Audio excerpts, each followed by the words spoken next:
Marcos 7. Amém? E diz assim, né? Está falando aqui sobre Jesus. E levantando-se dali, foi para os termos de Tiro e de Sidom. E entrando numa casa, não queria que alguém o soubesse, mas não pôde esconder-se. Porque uma mulher, cuja filha tinha um espírito imundo, ouvindo falar dele, foi e lançou-se aos seus pés.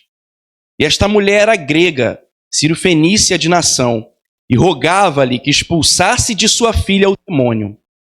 Mas Jesus disse-lhe: deixa primeiro saciar os filhos, porque não convém tomar o pão dos filhos e lançá-lo aos cachorrinhos. Ela, porém, respondeu e disse-lhe: sim, Senhor, mas também os cachorrinhos comem debaixo da mesa as migalhas dos filhos. Então ele disse-lhe: por essa palavra, vai, o demônio já saiu da tua filha. E indo ela para a sua casa, achou a filha deitada sobre a cama e que o demônio já tinha saído. Amém? Vamos orar. Amém, Senhor Jesus, obrigado pela tua palavra. Fale conosco, Pai, no nome de Jesus, essa palavra viva e poderosa, meu Deus, que a gente traga para a nossa vida a porção necessária, Pai, para que a gente veja o milagre, Pai, assim como essa mulher viu o milagre na vida dela, que esse milagre transborde sobre nós também. É o que eu oro e te agradeço, em nome de Jesus. Amém. Aleluia. E eu queria inicialmente que a gente fizesse aí uma homenagem às mamães, e é claro, eu vou falar de um texto bíblico que não só serve para as mães, né? É uma história de uma mãe, mas serve para todos nós. Mas eu queria compartilhar outro texto também, a gente não vai ler esse texto, mas está lá em 1 Reis, capítulo 3, do 16 ao 28, se os irmãos quiserem depois em casa fazer a leitura, eu recomendo. É uma bênção esse texto. E fala também da história de duas mães que acabaram de ter os seus filhos. Em um certo momento, elas foram dormir com os seus filhos e uma das mães, acidentalmente, deitou sobre uma das crianças. E a criança veio a falecer. E a mãe, quando vendo essa criança morta nessa situação, ela teve uma ideia, que não foi uma ideia muito boa. E ela decidiu trocar as crianças, trocar a sua criança morta pela criança viva que estava com a outra mãe. E a mãe ali estava dormindo com sua criança viva, ela foi, pegou a criança morta e fez aquela troca aí na calada da noite. A mãe dormindo não viu, e foi lá, pegou a criança viva e ficou com ela e dormiu lá aquela noite. E obviamente, né, de manhã todos acordam, né? E a mãe do filho que está vivo percebeu que estava com o filho morto, e aquele filho morto não era o filho dela. Porque uma mãe conhece o seu filho. Então ela foi até essa outra mulher questionar: me dá o meu filho, esse filho é meu? E ela: não, o filho é meu. Não, o seu filho que morreu, o meu filho está vivo. Então isso virou um pleito. E essas mulheres levaram essa causa para Salomão. Salomão, um dos maiores reis que consta na Bíblia. O Senhor falou para Salomão que não haveria homem mais sábio do que ele na história desse mundo.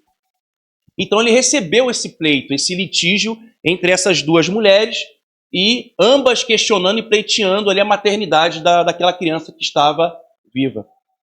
E Salomão, vendo aquela situação, creio que guiado por Deus, teve uma ideia. E ele falou para um dos seus servos: traz para mim aqui uma espada. Vamos resolver o problema agora. A gente pega, parte essa criança no meio, e cada uma das mães vai ficar com uma parte dela. E está tudo certo. O problema está resolvido. E aí que a gente vê a história, porque a mãe da criança, a mãe verdadeira, ela se levanta e fala: não, não faça isso não. Deixa ficar então com ela, esse filho. Pode ficar com ela. Eu não aceito ficar com o meu filho pela metade. Eu não quero a metade do meu filho. Eu não quero meu filho só numa parte. Eu quero meu filho inteiro. Isso é um grande ensinamento para a gente, porque fala do coração da mãe. Uma mãe, ela nunca quer ver o seu filho pela metade. Uma mãe, ela não quer o seu filho em uma parte somente. A mãe, ela se preocupa com o seu filho pela sua integridade. A mãe, ela quer o filho inteiro. A mãe, ela ora na presença do Senhor, para que o seu filho esteja na presença dele. A mãe, quando o filho está sofrendo, ela se compadece, ela luta, ela dá o seu melhor. A mãe, ela não aceita ter o seu filho somente uma parte. A mãe, ela quer o seu filho por inteiro. Isso é uma homenagem para vocês. Eu sei que vocês pensam dessa forma, e todas as mães aqui, vocês querem ver os seus filhos plenos, abençoados, cheios da presença de Deus, completamente íntegros na presença do Senhor. Esse é o prazer de uma mãe. A mãe é capaz de muitas coisas, coisas que a gente às vezes nem imagina. Eu lembro que quando eu era adolescente, né, nas minhas questões existenciais, nos meus medos, nos meus complexos, eu sentando ali com a minha mãe, meio triste, né, insatisfeito comigo, adolescente, me achando feio, estranho. Eu ali, minha mãe, ela tem a capacidade de perceber os meus sentimentos. Muitas vezes eu chegava em casa e falava, olha, eu vou disfarçar aqui, minha mãe não vai saber que está acontecendo um problema. Eu não sei o que acontece. Minha mãe olhava para mim e falava o que aconteceu. Aconteceu alguma coisa. Não, mãe, nada não. Me conta. Aí eu começava a chorar. Eu sei, pode contar, eu sei. E numa dessas vezes, eu falei, mãe, eu não gosto de mim, eu sou muito feio. E a mãe tem uma capacidade até de mentir, falar, filho, você é muito lindo, filho. Você é muito lindo. Que isso? Quem falou uma coisa dessa? E trazer um ânimo para você, trazer uma alegria para você.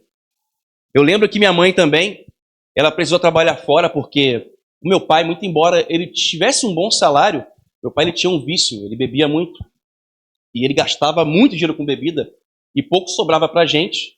Eu nunca passei fome, sempre tive comida na minha casa, mas tínhamos muitas restrições. E eu queria ter um videogame, como qualquer criança, né? Se você perguntar para uma criança hoje tem um videogame, a maioria tem aí um videogame no nosso meio social. E eu queria o videogame. Eu vou revelar a minha idade aqui, era um Super Nintendo. Né? Muitos talvez nem saibam o que é isso, né? As crianças aí não sabem nem o que é isso. É o quê? Super Nintendo. Já existiu. De fita. Fita. Hoje meu filho joga com um coleguinha conversando com ele. Eu não sei o que é isso. Ele estava lá, Enzo, não sei o que lá. Consegui. Vai por trás e eu vou pela frente. Conversando com o Enzo, ele não sei aonde, na casa dele. E ali, tecnologia. E eu queria um Super Nintendo. E a minha mãe trabalhou fora para que ela pudesse complementar ali o sustento da minha família por conta desse problema que meu pai tinha. E ali minha mãe comprou aquele Super Nintendo parcelado, não sei quantas vezes, em 12 ou 24, na Casa de Bahia. Mas a minha mãe é aquela mãe que se sacrificou. E aqui eu não estou falando só da minha mãe, porque eu sei que a sua mãe também fez sacrifícios por você. E a minha mãe também, quando eu queria muito entrar para um colégio muito conhecido, Pedro II, eu falei, mãe, eu quero entrar para essa escola, eu tenho desejo de estudar nessa escola. E ela foi ali com muito sacrifício, pagou uma explicadora para mim, para que eu tivesse aula particular. E ali eu estudei e fiz a prova do Pedro II e não passei, tirei uma nota baixíssima. Mas mesmo assim minha mãe acreditou em mim. Eu não entrei no Pedro II. Foi uma das maiores frustrações da minha infância e da minha adolescência. Mas na minha fase de jovem, uma fase adulta, Deus mudou a minha sorte e eu pude dar uma alegria para minha mãe, passar em 2 universidades públicas. E eu pude agradecer ao Senhor e dizer, mãe, valeu a pena todo o esforço que você fez por mim. Valeu a pena essa entrega, valeu a pena você abrir mão, às vezes, de ter para você dar para mim. E eu agradeço a Deus também porque não só minha mãe, mas eu tenho uma mãe em casa maravilhosa também, que é a minha esposa. Uma mãe que está grávida agora, vai me dar o segundo filho, minha filhinha vai nascer daqui a um mês, mais ou menos. Glória a Deus, né, irmãos? E eu vejo, né, o quanto a gravidez cansa a mulher, né? Quem engravidou sabe disso aí. E a Paloma não é diferente também, ela fica cansada, mas quando o Miguel chega, mãe, eu estou precisando de não sei o quê, ela tira uma força que eu não sei de onde que vem, a força do Senhor, e ela levanta, e ela faz o que precisa ser feito, e ela cuida dele, ela leva para a escola, e ela dá aula, e ela ensina, e o Miguel tem excelentes notas, porque ele tem uma mãe também que auxilia ele nos estudos, que abençoa a vida dele. A minha mãe, ela não teve instrução para me dar um grande estudo, mas ela fez tudo o que ela pôde fazer por mim. Amém? E fica essa homenagem, esse carinho, porque eu sei, mãe, cada uma de vocês, cada uma na sua proporção, vocês entregam o melhor de vocês para o filho de vocês, para que seus filhos sejam inteiros e estejam na presença do Senhor. Tá? Parabéns para vocês são bênçãos. Amém?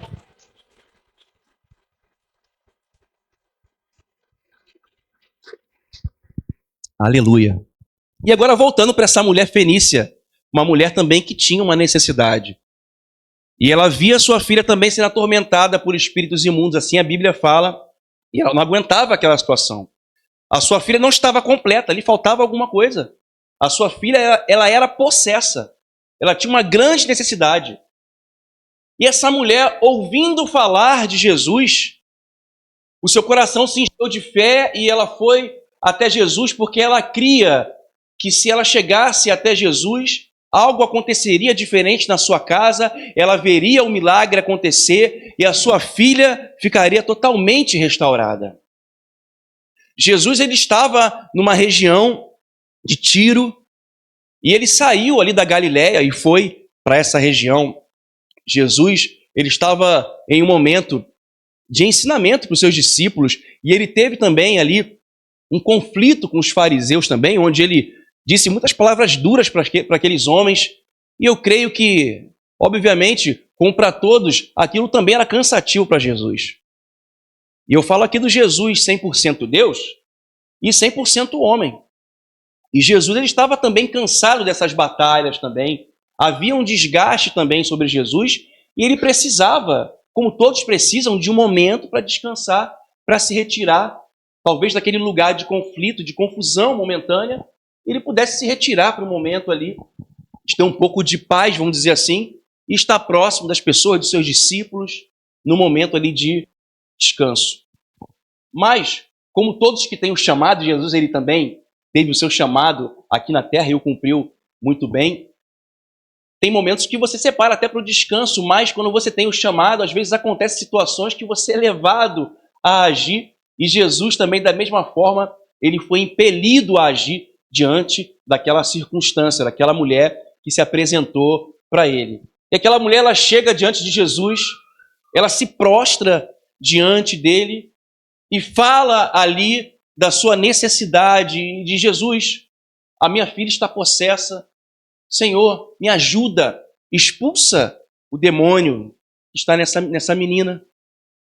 E o primeiro fundamento aqui que eu quero trazer para a igreja, que é algo importantíssimo para todos nós, é que Jesus é o único que pode completar a nossa vida e a nossa casa. Aquela mulher, ela foi naquele que tem a solução exata para aquela circunstância, para aquele momento, para a vida dela. E eu queria incentivar você também, independente da circunstância, que você sempre corra para aquele que sempre terá uma solução para a sua vida. Ele sempre terá uma palavra de direcionamento para a sua vida. Ele sempre terá uma resposta para a sua vida. E o ponto central dessa história toda que aconteceu foi justamente uma palavra que essa mulher libera diante de uma resposta aparentemente negativa de Jesus.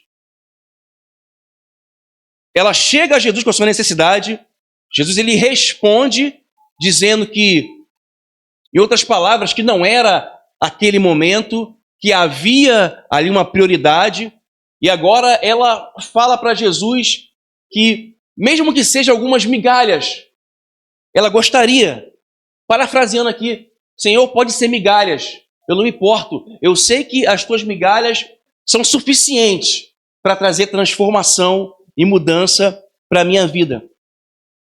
E agora, algo no mundo espiritual acontece, algo de muito poderoso no mundo espiritual. Veja bem que não foi o choro daquela mulher, veja que não foi ali o pedido daquela mulher que comoveu o coração de Jesus. Talvez não tenha sido o choro dela, ela pode ter chorado ali. Talvez não tenha sido a insistência de algumas pessoas falando, Jesus, veja bem o que está acontecendo. Não.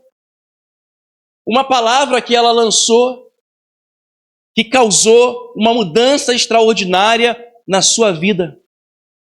E a gente pode entender o poder que uma palavra tem para trazer bênçãos ou maldições sobre a nossa vida. E nessa manhã, nós possamos liberar palavras de bênção para a nossa vida. Que nessa manhã você libere uma palavra de bênção para a tua casa. Que nessa manhã você libere uma palavra de bênção para aquilo que está assolando o teu coração, está tentando tirar a tua paz. Libere uma palavra de vitória nessa manhã, em nome de Jesus. Porque muitas vezes não vai ser o teu choro, mas vai ser a palavra que você vai liberar, em nome de Jesus. Eu creio que o Senhor está derramando uma unção de coragem para cada um de nós aqui, para que você se posicione no mundo espiritual e você diga aquilo que precisa ser dito para que a tua vida seja realmente transformada. Em Provérbios capítulo 11, versículo 10, diz que a boca do justo é fonte de vida, mas a boca dos ímpios abriga a violência. E se nós conhecemos ao Senhor aqui, nós conhecemos, eu creio nisso, a sua boca, ela é um instrumento que traz vida, que leva a vida, é um instrumento que emana a vida, que transborda a vida. Agora, a boca dos ímpios aqui, daqueles que não servem ao Senhor, daqueles que não têm comunhão com o Senhor, a palavra de Deus fala que abriga a violência. A boca, ela abriga, ela chama a violência para si. E isso é um ensinamento muito forte para cada um de nós, porque nós não podemos nos desviar da natureza que Deus plantou em nosso coração. Porque se você tem a palavra, automaticamente você precisa entender que a sua boca é instrumento de bênção. Por isso, abra a tua boca e profetize palavras de bênção sobre você. Pode estar tudo dando errado, mas não é você que vai endossar essa palavra. Você vai falar, o Senhor está no controle e já deu tudo certo em nome de Jesus, porque Ele está comigo. Eu não vou me deixar levar pelas circunstâncias. Esse é o primeiro ponto principal. Se você quer ver o teu lar completo, se você quer ver a tua casa completa, se você quer ver a tua vida completa. O segundo ponto que eu queria trazer para os irmãos é porque Jesus, em sua palavra, em sua resposta, ele estabelece prioridades. Em nenhum momento Jesus falou que ele não daria pão para aquela mulher. Ele não negou o pão para aquela mulher. Vamos ler o versículo 27 para a gente entender aquilo que Jesus falou. Diz assim, ó. Mas Jesus disse, deixa primeiro saciar os filhos, porque não convém tomar o pão dos filhos e lançá-los aos cachorrinhos. Ele não disse não para aquela mulher. Ele falou, deixa primeiro eu resolver com os filhos, porque não convém eu tirar o pão dos filhos e dar para os cachorrinhos. Mas, nossa, Alan, ele ofendeu aquela mulher. Cachorrinho? Como é que você chama alguém de cachorrinho? Os judeus, naquele contexto, eles faziam referência às outras pessoas que não eram da fé, que não eram ali do seu arraial, como cães. E ali Jesus está apenas falando na linguagem que aquelas pessoas conheciam, e até de uma forma carinhosa com aquela mulher, porque ele falou, olha, não convém dar os pães aos cachorrinhos nesse momento. E ali Jesus apenas está estabelecendo prioridades. E você quer ter um lar completo? Estabeleça prioridade. O pão para os filhos é o pão dos filhos. Não dê o pão que é da tua casa para outras pessoas. Não seja a tua melhor versão para outras pessoas e na tua casa seja diferente. Não ore pelas pessoas que estão fora ou estão na igreja e na sua casa você não é capaz de dar uma palavra na tua casa de mudança. O pão primeiro é para os filhos. A prioridade é a tua casa. Não seja diferente do que você é na tua casa. Pegue o pão que você tem, todo o depósito que você tem e priorize aqueles que são da casa. Aí sim, você vai ter autoridade para que você seja bênção sobre os demais. Os demais também têm parte nisso, entende, irmão? Os demais também podem participar disso, mas não deixe de olhar para dentro da sua casa, não deixe de olhar para a educação do teu filho, não deixe de olhar para o teu esposo e cuidar dele, não deixe de amar a sua esposa e se importar com ela, não deixe a tua filha de lado. Não ache que é bobeira o sentimento dos teus filhos, não ache que é bobagem aquilo que eles estão passando. Chame, pergunte, sente à mesa com eles, ore com eles, incentive-os a orar. A Paloma, ela faz diariamente uma leitura bíblica com o Miguel, ela ora com ele, a gente vê os frutos. A gente senta à mesa, ele é o primeiro a querer orar. Mamãe, eu vou orar. E ali ele ora. A gente pode estar aqui junto, aqui reunido, e se eu falar, Miguel, vamos orar? Ele ora. Mas isso é uma coisa que foi plantada. Isso é bênção primeiramente para os filhos, para que esse pão possa transbordar para a igreja. Você vai ser resultado daquilo que você plantou na sua casa, daquilo que você comeu na sua casa e daquilo que você alimentou dentro da sua casa. É isso que Jesus quer falar aí. Estabeleça a prioridade, meu filho. Minha filha, o teu lugar está guardado. Você tem mais primeiro lugar, estão os filhos aqui. Eu vou dar os pães aqui que eu tenho para os meus filhos. Mas essa mulher, com uma palavra de fé, chamou a bênção para a sua vida. E ela entendeu que ela não era a prioridade, porque ela concordou com o Senhor. Ela falou, sim, realmente, eu não sou prioridade. Porém, o que o Senhor tiver para mim, Senhor, por favor, eu sei que é suficiente para a minha vida. Sejam as migalhas, mas Deus não tem migalha para você. Deus, ele tem um banquete para cada um de nós. Ele não separou o pior para você. Ele tem o melhor para você, meu querido. Não se ache incapaz ou menor do que qualquer outra pessoa. Não, você é muito importante para Deus. Deus não separou o pouco, nem o que sobrou para você. Ele olha para você e fala, você é meu filho, tem pão para você, tem alimento para a tua vida, eu tenho uma porção para você. Como você está? Eu tenho uma porção para a tua tristeza, para a tua depressão. Eu tenho uma porção para a tua saúde. Hoje, meu irmão, você pode sair daqui curado e transformado, porque Deus tem o pão para você. Ele está liberando para a igreja. O pão é para os filhos.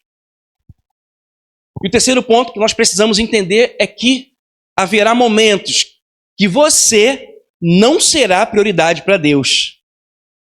Porque Deus, ele vai priorizar o que vai se mover à sua volta através do seu posicionamento. Os irmãos conseguem entender isso? Poxa, mas eu pensava que eu era o queridinho de Deus e eu era a prioridade. Meu irmão, Deus te ama muito, mas Deus, ele ama também a humanidade. Quando eu falo que você não é a prioridade, é porque Deus tem muita coisa para fazer, não só na sua vida, mas através da sua vida. Aquela mulher poderia receber uma resposta de Jesus, porque eu creio que Jesus viu a fé daquela mulher quando ela chegou até ele. E poderia ter falado, pode ir, sua filha está curada. Mas se não houvesse aquele diálogo e essa resposta dessa mulher que moveu ali o mundo espiritual, aquelas pessoas que estavam àquela volta não seriam tocadas pelo poder e pelo testemunho daquela mulher que se levantou em fé. E talvez você esteja passando por alguma dificuldade, por algum problema, e Deus, ele não quer somente ver as tuas questões resolvidas, mas ele quer que você seja um grande testemunho para aqueles que estão à sua volta, aqueles que vão ver a tua palavra de fé lançada, aqueles que vão ver a tua vida transformada, as pessoas que vão ver, mesmo você na dificuldade, mesmo você diante das respostas que aparentemente são negativas, elas vão ver a tua reação diante da dificuldade.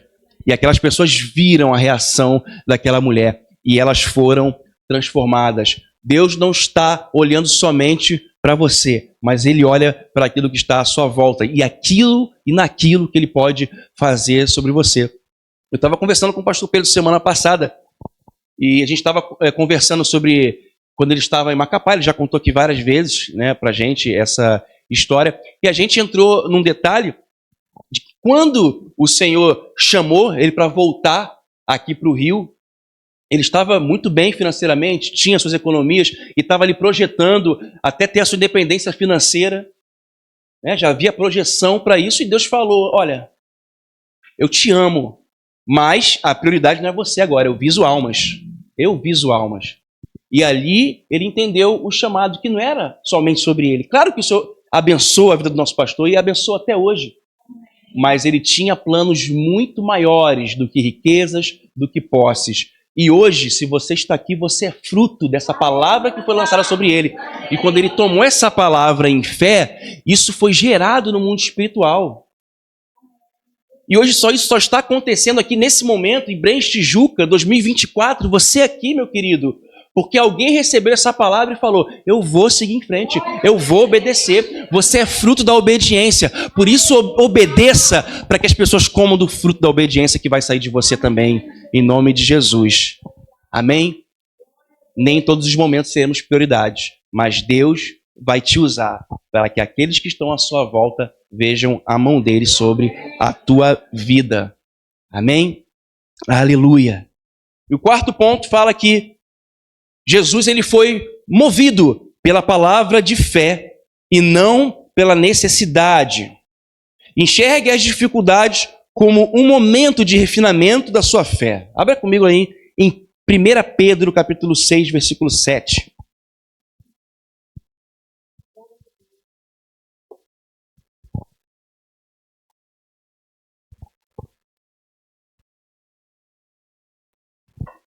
Primeira Pedro, capítulo 6, versículo 7. Ih? Não, calma aí rapidinho. Não tem essa não. Calma aí, deixa eu ver se eu acho aqui. Calma aí.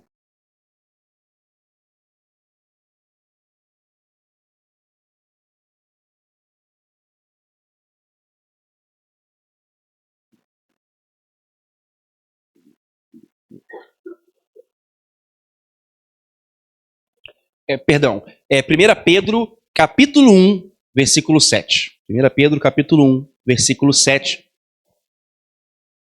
E diz assim: para que a prova da vossa fé, muito mais preciosa do que o ouro que perece e é provado pelo fogo, se ache em louvor e honra e glória na revelação de Cristo. Agora preste bem atenção. Aquela mulher, ela chega para Jesus com fé. Não é verdade? Ela chega ali crendo que Jesus tinha a solução. E agora o Senhor leva uma palavra que aparentemente era negativa e a sua fé, ela é provada.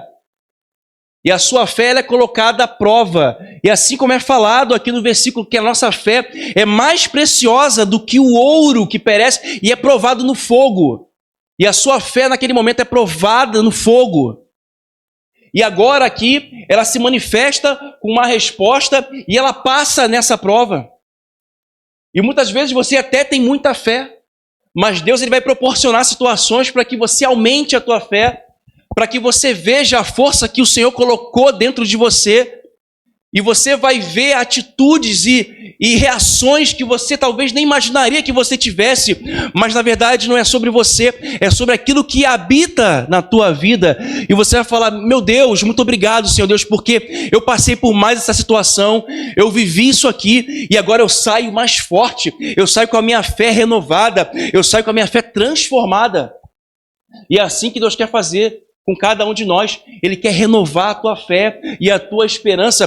Por isso, tenha paciência nesse processo. Talvez você esteja com pressa, você queira ver logo os resultados. Isso é normal do ser humano. A gente tem urgência pelas coisas, mas Deus ele trabalha no tempo certo e Ele está te provando o teu coração, para que você cresça em fé e para que você veja o resultado. E quando você chegar lá, você vai dizer: Senhor, muito obrigado, porque valeu a pena, porque eu vi a transformação. Aquela mulher, quando chega na sua casa e vê a sua filha curada, liberta, eu creio que ela falou: valeu a pena o esforço, valeu a pena a exposição. As pessoas viram a minha vergonha, mas as pessoas também viram o Deus que muda as vidas e transforma as vidas. Aleluia, aleluia. Glória ao teu nome, Senhor. Porque a fé não só atrai o milagre, mas revela a Cristo. A tua fé vai revelar a Cristo, meu querido. A tua fé vai revelar a Cristo. Aleluia. Quinto e último ponto. Versículo 30. Vamos ler aqui o versículo 30 rapidamente. Diz assim: e indo ela para sua casa, achou a filha deitada sobre a cama, e que o demônio já tinha saído. Agora eu queria lembrar os irmãos que o que moveu o coração de Jesus não foi o sofrimento daquela mulher, mas o que moveu o milagre foi a palavra que foi liberada, amém? Ela liberou essa palavra e o Senhor falou para ela: ó, pode ir, que ela já está curada. Ele não falou assim: ó, palavra abençoada, calma aí, vai, agora ela está curada. Não, no momento que ela abriu a sua boca, que ela declarou aquela palavra, o Senhor falou: olha, pode ir, porque por causa dessa palavra que você falou, algo no mundo espiritual aconteceu e a minha mão se moveu e ela já está curada. Volta lá, vai para tua casa agora e você vai ver o milagre que foi gerado no teu coração, e você lançou a palavra de fé. O milagre é de Jesus. Mas a palavra de fé foi daquela mulher que creu no Senhor. E é claro que essa fé é um dom de Deus. Não estou colocando mérito nessa mulher, mas eu estou colocando uma atitude, um posicionamento daquele que crê que Jesus é a solução. E agora quando ela chega e ela obedece o comando de Jesus, e ela vai para sua casa, ela vê a sua casa transformada, agora a sua casa completa, porque a sua filha estava curada, a sua filha estava liberta, a sua filha estava livre do seu problema. E esse último ensinamento que eu trouxe nessa mensagem é que é necessário que a gente faça o que precisa ser feito. Jesus, ele te deu a direção. Ele falou para aquela mulher, agora vai. E aquela mulher, ela foi para sua casa. E ela falou, agora eu quero... Cadê minha filha? Eu vou achar minha filha. Cadê? Onde é que está minha filha? Ela entrou na minha casa. Cadê minha filha? Eu vou resolver. Cadê? E ela encontra a sua filha ali sarada. E o que você precisa fazer agora? Talvez Jesus já tenha dado a direção para você. Você já tenha se manifestado em fé. O Senhor viu a fé do teu coração. Ele falou, agora vai. Vai lá na tua casa e resolve. O que você precisa fazer? Aquela mulher foi até a sua filha. Onde está minha filha? A quem você precisa procurar? O que você precisa fazer? Talvez você precisa procurar alguém para pedir perdão na sua casa. Talvez você precisa perdoar alguém. Talvez você precisa liberar uma palavra sobre a tua casa. Talvez alguma situação que você precisa resolver, alguma confusão que foi estabelecida, que foi sua responsabilidade. O Senhor falou, vai, você teve fé, mas agora vai e resolve isso aqui. Resolve esse ponto aqui. Tem maldições em nossas vidas que nós plantamos e precisamos resolver e seguir o direcionamento de Jesus. Qual é o direcionamento que Jesus está te dando nessa manhã? Ele fala para você, vai, resolve. É necessário você ir lá naquele lugar. O problema está na tua casa, entra lá e você vai resolver. Você precisa orar? Então entra, ajoelha e ora na tua casa. Declara a bênção sobre a tua casa. Declara a cura sobre a tua casa. Declara que o teu casamento não vai falir. Declara que a saúde da tua família vai ser restabelecida. Declara que o teu corpo e a tua mente estão livres de qualquer ataque maligno, porque o Senhor é dono da tua mente e do teu coração. O que você precisa fazer, faça agora. Deus já deu o comando para você. Vá até esse lugar e resolva, porque eu já liberei a bênção sobre a tua vida. Amém? Vamos ficar de pé.